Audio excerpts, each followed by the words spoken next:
Memphis is in that too. Looks like they've matched up now. Started at the 2-3, now it's man-to-man. Evans pulls, rattles it home. It's a career-high day. 6 3-point makes, 21 points in the game. KC, seeing the sunshine.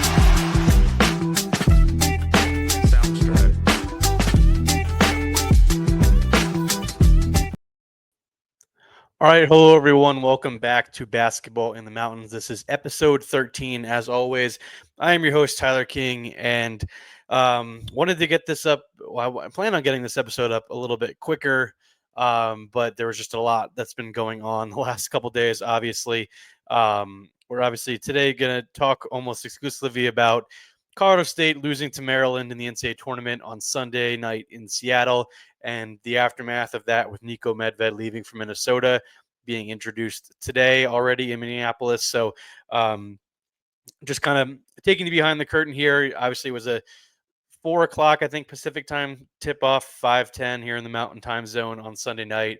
CSU loses in a heartbreaking fashion. Derik Queen buzzer beater. Banks it in, great defense by Ethan Morton. Really nothing CSU more could do. We'll talk about the traveling and whether or not it should have been called. It takes away Jalen Lake's big three-pointer, which he hit to give the Rams a 1-point lead with 6 seconds to go, but wiped away by that very memorable Derik Queen buzzer beater, which for Rams fans, which will not be was one they'll maybe want to forget, because that is just a really, really tough way for your season to end, for this era to end. But as I'll talk about as well, a lot to be proud of, and no real reason for the Rams fans and the players and coaching staff to hang their heads for that effort. But just taking you behind the curtain, obviously working after that, writing, kind of getting everything in for the Denver Gazette, which if you haven't read all that coverage, you can go to denvergazette.com to read everything I had from Seattle. And then I wanted to get back in the arena, or back onto the floor, at least to the courtside, to watch the rest of that epic Arizona-Oregon game, which I'll talk about at the end, with Arizona being one of 2 teams we've got in the Mountain Time Zone going to the Sweet 16 next weekend. So it was that was a great game too. Great atmosphere in Seattle the whole weekend. It was really fun to be there for. My first time in Seattle. It was it's a great city, and really fun weekend to have the tournament there. Great basketball town. So wanted to go out there and kind of be a part of that, witness it. And I'm glad I did. But, I also had a flight back to Denver very early on Monday morning, or a little after 5 o'clock a.m. PT. So didn't really have time to get an episode up. I probably would have gotten one up if CSU had won, but knowing what I thought was going to happen pretty soon after the Rams losing, figured I'd wait. And by the time I even got back to my house here in Denver on Monday morning, Niko Medved had already been reported by ESPN and other people that he was leaving for Minnesota. So, which I expected all along. I even wrote, to start my notebook from Sunday night, that things are going to move pretty quickly. If the Rams had lost and not in that fashion, and not in such a heartbreaking fashion, where everybody on the roster and everybody, coaches, players, everybody's just kind of stunned by what happened, I probably would have asked him more directly if that was it. But it was kind of one of those things you're trying to ask delicately about a situation you kind of know is happening with him likely leaving. And he said, we'll take tonight, which they did. They got the flight back. And then very quickly Monday morning, though, he was announced as, it's not really, I don't think it's an indictment on Niko at all, which I'll talk about this too a little bit later once I really dive into that. But things just move so fast in college basketball at this point. Transfer portal opened on Monday. You got to put a staff together. You got to get to work right away, kind of thing, especially at a place like Minnesota, which has a lot of work to do to get back to where they need to be competing in the Big Ten. So, obviously, recapping the Maryland game, the no travel on the Derik Queen buzzer beater. It is what it is to me. Like, I don't think there's I don't think it's really useful to harp on it a ton. Like, technically, it's a travel in college basketball, not something that you see called really all that often, especially in a moment like that. Like, it would have had to been. I know Ram fans have been tweeting at me, messaging me about, emailing me about, how could you say that was not a bad missed call or whatever. And I just think that it's just never going to be called in that situation unless it's the most glaring and obvious travel in the world. And what I mean by that is that everybody in the arena and everybody on the opposing team is doing the traveling signal. You know what I mean? Like that's the only way it's going to get called in that scenario. And the first of the 3 steps that Derik Queen took was a gather step, which is legal in the NBA and which refs in college do not really call anymore because it seemingly is going to be legal at some point in the near future in college. So I just don't really think that's something to get hung up on. Like the guy, Derik Queen, is going to be a top 10 pick in the draft coming up. Not someone I'm super high on as compared to maybe consensus, but he had a great game the other night, obviously, and he was even better defensively than he usually is. Hit a couple threes early, which I thought could have been a bad sign for CSU. But he hits the shot at the end, and he's a legend in March forever for that. It's the first buzzer beater in a couple of years that we've had. KJ Simpson's winner last year that I was also at and covering. It's going to be a habit with me being at these epic NCAA tournament games. KJ's was not technically a buzzer beater because there was still a couple seconds left, and Walter Clayton was able to get a heave off at the buzzer for Florida that didn't go, obviously, but so that wasn't technically a buzzer beater. But I've seen a couple game winners now in back-to-back NCAA tournaments, and I'll never forget that Derik Queen one. I mean, Jalen Lake, just kind of giving context where I was sitting on the floor, I was on the right side where CSU was shooting in the second half, and Jalen Lake hits that shot kind of right in front of me. And I was just stunned that it went down, and I'm scrambling trying to get a story ready to have posted on DenverGazette.com as soon as the buzzer goes. And Maryland races up the floor, gets the timeout. There was like 3.6 or 3.7 seconds left on the clock, and they get it to their best player, Derik Queen, a freshman.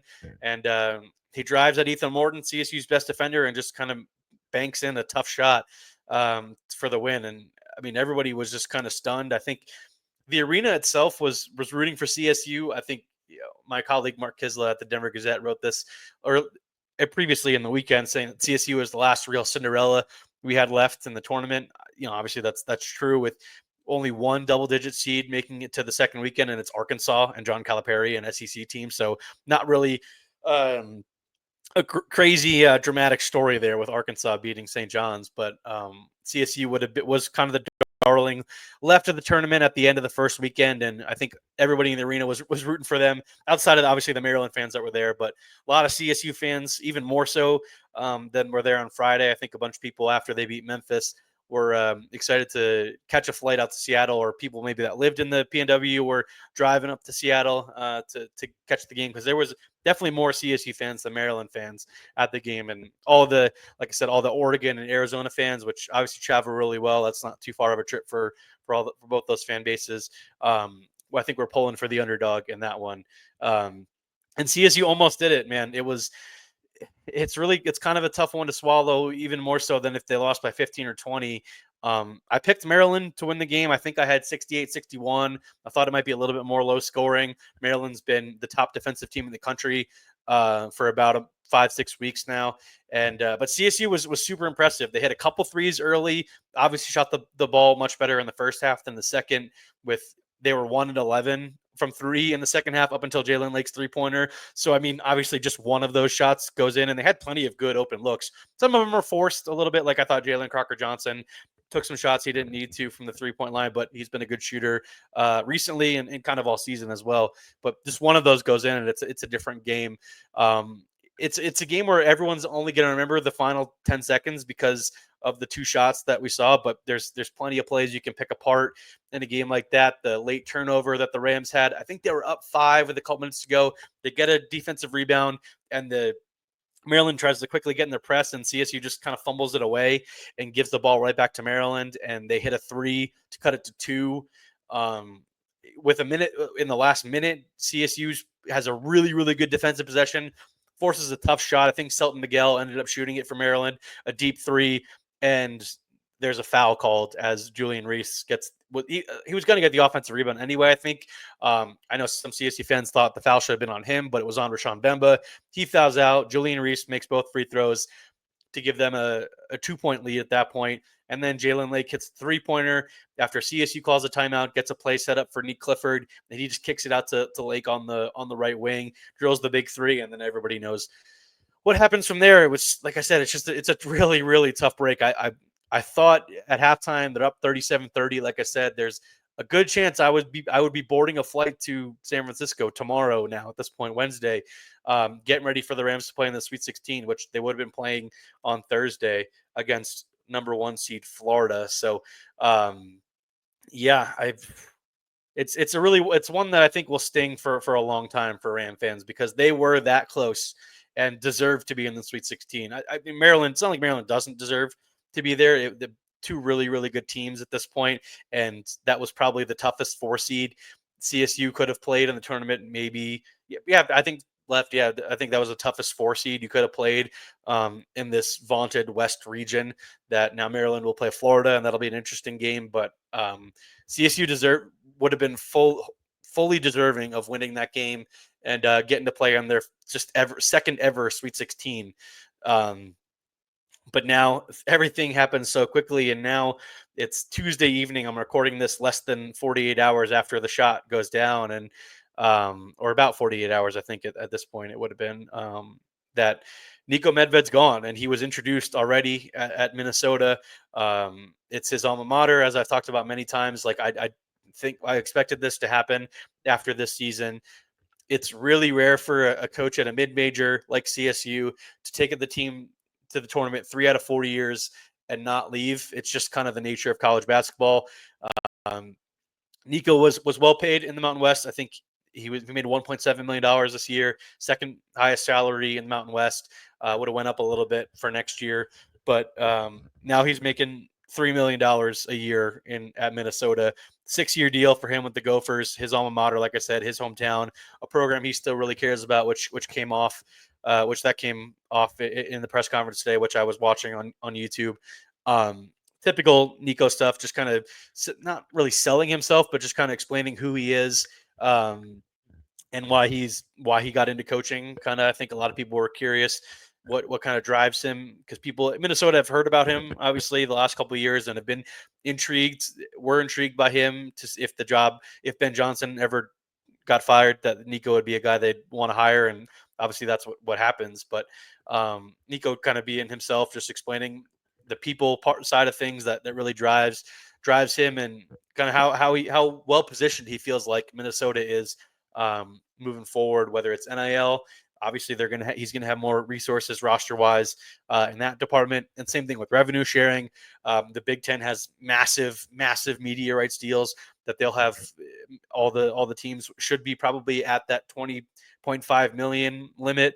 Every program in the Big Ten should be at that in terms of. Now we'll see how that gets divvied up between all the sports, but Minnesota should have plenty of resources to spend on its roster, which that's not the reason Niko Medved was so successful at CSU. It's not like they're winning bidding wars for guys. Now they have done a better job in recent years to keep guys around, like a Nick Clifford, who, I mean, let's be honest, he wasn't going anywhere else. It was only the NBA or come back to CSU last year. Those are the only real 2 options. But they've had to keep guys around. They've had to get guys out of the portal, and that doesn't come cheap. So it'll be interesting to see who comes with him roster wise. I know that's not something Ram fans really want to talk about or think about, because the season is so freshly over. But that's, like I've said many times already on this podcast, like things do move really quickly. No players have entered the portal yet as I'm recording this, but you got to figure at least 1 or 2 or a couple. We'll see what happens. I think it all depends on the coaching search as well at CSU, which I'll talk about. Niko is bringing Brian Cooley with him, one of his assistants, and Joe Deciman, who was the director of player personnel at CSU. Those guys will both be assistants there. Haven't seen anybody else yet. Dave Thorson obviously is joining his staff. That's a guy that Niko's known for a long time, has ties to Minnesota, so he'll be an assistant there. So that's the early shapes of his staff. I'm not sure if anybody else from CSU will go there. I mean, there's obviously open positions at the Rams, not just the head job, but the head associate job, and kind of just elevations for all the guys there, whether it's Tim Shelton, Ken DeWeese. Like, there's a bunch of different guys who could stick around at CSU and get elevated in terms of role, responsibility, all that kind of stuff. In terms of players leaving, I mean, after his game against Memphis, it feels like it would be really hard for CSU to keep a guy like Kyan Evans around. It feels like there's probably plenty of high major teams in his DMs, or if he's got an agent, I'm not sure. Just kind of floating some numbers out there to try to get him to leave CSU. We'll see if he remains loyal to the Rams or not. I mean, I wouldn't blame him for trying to go get some good amount of change elsewhere, because it seems like he could definitely do that if he wanted to. Some guys like Jalen Cocker-Johnson, Rashawn Bemba could both be options to maybe follow Niko Medved. Not sure who else. Some of the freshmen that redshirted this past year, John McConan is a Minnesota guy. Kyle Jorgensen, who played a decent amount as a freshman, is also a Minnesota native. So that'll all shake out. I'm not sure how many guys will follow Niko or what his roster will look like at Minnesota, but the transfer portal stuff is something we'll cover on this podcast after the season is over, and once kind of the dust settles and all that in that regard at the end of April, once rosters look a little bit more set for next season. So not going to spend too much time on that, but transition into talking about who could replace Niko, because obviously this is a big time opening. He was there for 7 years, second winningest coach in program history, 3 tournament appearances in the last 4 years. Nearly delivered the first Sweet 16 since 1969. It's a big shoes to fill, but I think the obvious candidate here is Ali Farokhmanesh, who has been with Niko since they were at Drake. He hired him when in before Niko's loan year at Drake, and then brought him with the CSU, and he's been his top guy ever since. He runs the offense. He's the guy writing on the whiteboard with the plays during the game. He's their top recruiter. He's been key in getting guys like Kyan Evans. He helped get Nick Clifford out of the transfer portal, all that kind of stuff. He's really well liked by the players. He's been endorsed already, I think, by Nick Clifford on Twitter, saying that Ali is the obvious guy to take Niko's spot. And I'm fully on board with that. I mean, he's only 36 years old, obviously really, really highly thought of in coaching circles, has turned down opportunities to go be a head coach at some low major schools. Sticking around to be with Niko, who he's had a great relationship with, and they've worked so well together the last 7 years. He's had his chances to leave, like I said, and he has not done so. And I think CSU should reward him for that, despite the fact that he hasn't been a head coach yet. Like, it feels like he's ready to take over, and it would be the most seamless transition, whether it's in terms of roster retention, keeping the guys you've already contacted recruiting wise, guys that you already maybe have reached out to in the portal. I'm sure that's going on this week, because that's what every program in the country is doing. Even teams still in the NCAA tournament are recruiting guys. Like, that's just the reality of college basketball with the current state of the calendar, with the portal opening after the first weekend of March Madness. So I would, if it was me, I would just promote Ali Farokhmanesh. They've already got some money coming from Niko's buyout. Ali's salary is probably not going to be as high as Niko's, at least to start. So you're saving some money there that maybe you could use that on the roster to keep guys around, or try and find a Nick Clifford or Jalen Lake replacement, or both, in the transfer portal, because you're going to have to find some key players to fill the starting lineup and fill key positions, because it's not just those 2 guys. You're losing Bowen Bourne, Ethan Morton, 4 of the top 7 guys in the rotation.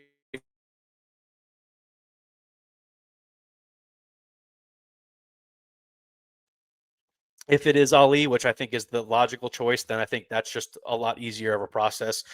Some other guys, though, I think if John Weber, the AD, is intent on having someone with head coaching experience, Tim Miles is obviously a name that should come up. Former CSU coach, has been at San Jose State. I don't think it'll be that hard to pry him away from that job. I think he would be pretty eager to come back to Fort Collins at this point. Craig Smith as well, who got fired by Utah last month, which we talked about on our previous episode. A former CSU assistant under Tim Miles, had really, really good success at Utah State, and that job is not coming open now, which I thought it might. It was reported today by ESPN that Jared Calhoun is staying with the Aggies, not taking the West Virginia job, which many had speculated. So Craig Smith is still out there. Like I said, Tim Miles, both those guys would be, I think, really, really good options if head coaching experience is a deal breaker for John Weber. I saw it today, ESPN, in their kind of little coaching carousel roundup, did mention Mike Magpayo from UC Riverside.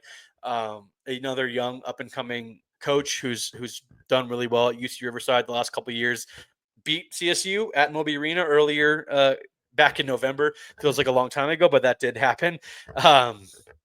So that was a name that was floated, but I still do think we ultimately get to the logical conclusion that Ali Farouk-Manesh is the next coach, and like I said, it's the most seamless way to keep this going for CSU and try as much as you can to build off of what Niko's tenure.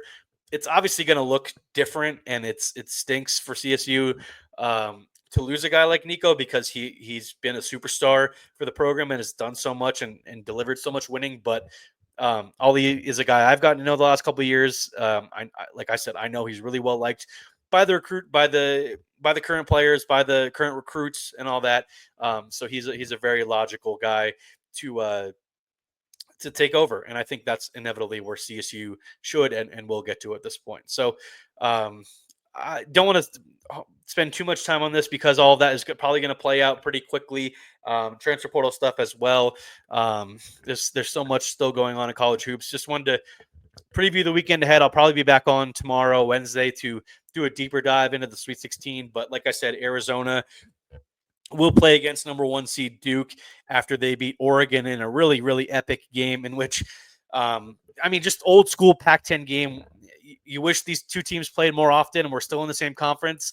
It still doesn't make sense, and it's pretty stupid that they're not. But to have that game in Seattle, a Pac-10 town where both these teams have their fan bases travel really well. It was hectic. It was loud in there. It was a great environment, a great game too. Some really big shot making on both sides. Caleb Love really kind of making me eat it there in person as I'm watching him hit some big shots, make some really good plays for Arizona. He's just been awesome so far in the tournament, which Caleb Love has been. We've seen that many times before, that he's been really good in the tournament. I just, in general, have not been the biggest fan of him at Arizona, but he's playing the best basketball, I think, of his Arizona tenure, at least the last couple of weeks. And he's the reason why I think I wouldn't be surprised if Arizona does pull off an upset over Duke. Arizona's deep. They're got size on the perimeter that they can throw at Cooper Flagg and Knipple and all the guys that Duke has. They've got size in the interior. Toby Awaka was a beast in that Oregon game. Henry Vasar has been awesome down the stretch of the season. He wasn't even used that much. I really do like what Arizona's got right now.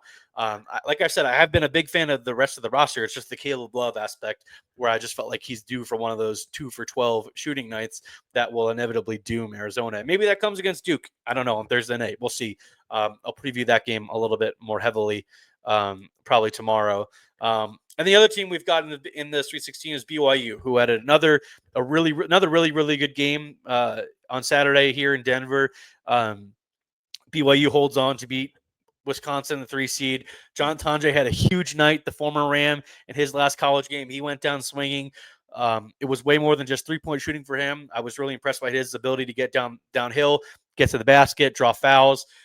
He was a lot for BYU to handle, but BYU just had a little bit better offense. Yegor Demet hit some big shots. He played really well, maybe his best game of the season so far, and he's really turned it on the last 2-3 weeks, and that's huge for BYU, who, if they're playing like this, could certainly make the Final Four. I don't think would be a surprise. They've got Alabama now in the Sweet 16, which, once again, I'll preview that more heavily likely tomorrow, but BYU is really dangerous right now, and this is the team I thought they were going to be has finally showed up, and it really showed up against VCU in the first game, which I thought was going to be a tough matchup, but they won pretty handily, and then they beat Wisconsin, which I thought they could do if they got past VCU. I just was less confident in that maybe than I should have been. I should have stuck to my gut in knowing this BYU team, but they advanced past the first weekend, and now they've got Alabama. Like I said, that'll be a great game coming up on Thursday night as well. So 2 teams left, and we'll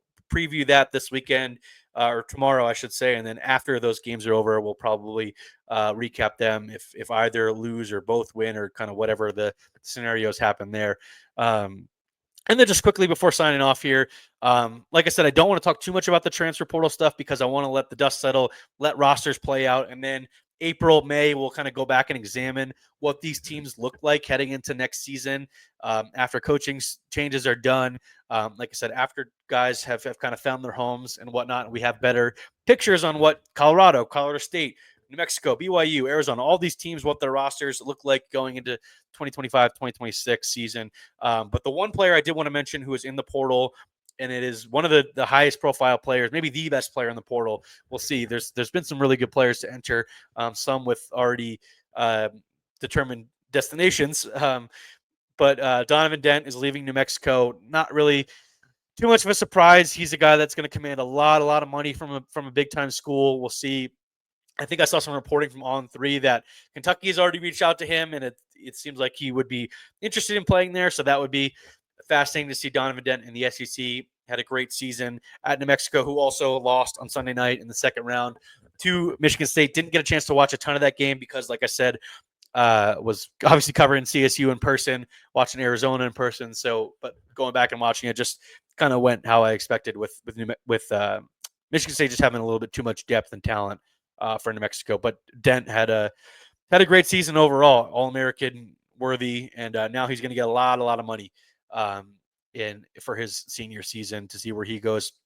The Richard Pitino aspect of that all is interesting too. It seems like he said he's coming back and that he has no plans to leave, but we'll see. Coaches say that a lot and then do end up leaving. I saw he's been rumored for Villanova.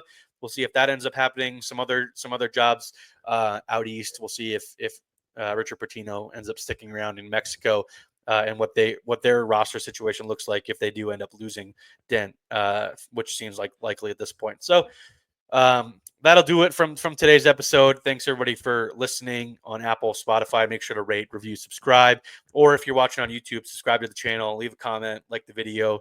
All of that is super appreciated by me. And like I said, took me a little bit longer to get this episode out than I would have liked, but a lot to cover here by myself here, and I think I summed it up all best. I mean, just an incredibly tough loss. I felt so bad for all the players and the staff. Like I said, the Rams deserve to move on. Not saying Maryland didn't either, but both those teams would have been fully deserving, and to lose in a manner like that is just really crushing. And one fans shouldn't get over for a while, because I know if I was a fan of CSU, I wouldn't get over that for a long time, because that's a tough one. And when you get that far as a program like CSU, you don't want that magical run to end. But it's over. A new era is going to start. We'll see who the new head coach is probably pretty soon. Whenever that happens, I'll be back to break that down and analyze whatever transfer portal stuff is going on for CSU. But we'll be back probably tomorrow to preview more deeply the Sweet 16 games. And then after the weekend as well, to see who's still alive, if anybody's going to the Final Four. That would be really fun. I think both Arizona and BYU are talented enough to get there, but got to win 2 more games this weekend. And it's as tough as it gets right now with it being all power conference teams. There's no underdogs left really in the Sweet 16. It's going to be some big time names in the Final Four, which I kind of expected, but hopefully that lends to some really good games this weekend, which I think it will. So like I said, thanks everybody for watching, listening. Make sure to rate, review, subscribe. All of that is super appreciated, and enjoy the weekend of basketball.